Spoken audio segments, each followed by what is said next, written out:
So I planted this rose while it's under construction here at this garden. It does have black spot, look at it already. And it's only March, I mean. And so I'll have to remove these leaves and throw them away. However, this is crown, I don't know what it is. Hold on a second. I almost lied to you. It is Moonlight in Paris. And I can't believe how beautiful the buds are. Check this one out. It is Souvenir de malmaison. And it is beautiful. It's pink, but there's like a tinge of lavender. And it's full of buds.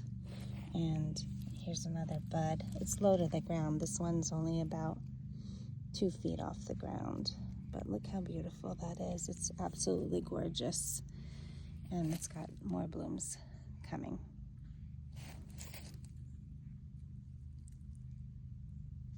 This one is my mystery rose. I'm not really sure what it is, but it's been blooming for a month now, and it's beautiful. It smells great too. It's about 4 feet tall, and it's covered in blooms. And this is something I newly planted.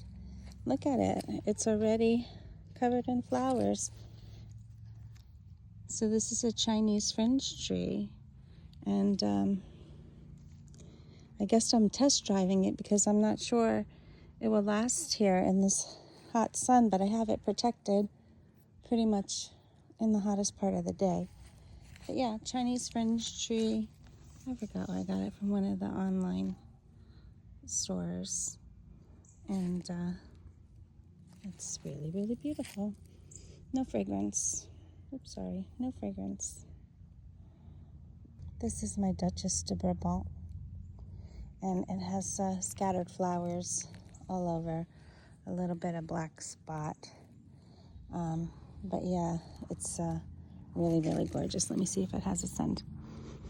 Nah, hardly any, really. But I'm trying to find you a nicer blooms. I mean, that one's falling apart. It doesn't really have many here. But this is my Mutability.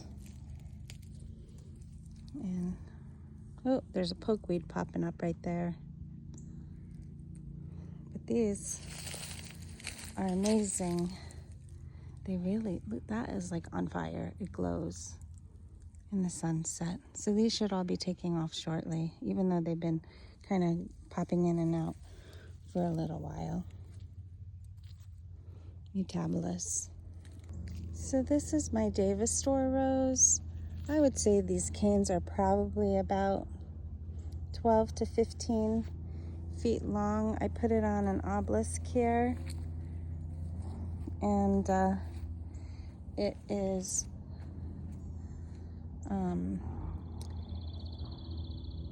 spreading up it. That's a 6-foot obelisk, and it's draping down. So apparently some of these blooms are past due, but I've never seen so many roses on this before. Let me see if they're fragrant. Very slightly. Let's get you another pretty bloom here. It's got pink, but there's a little bit of like a buff, almost orangey. And I don't think this one likes the heat of the summer, but apparently it was a found rose from Gainesville.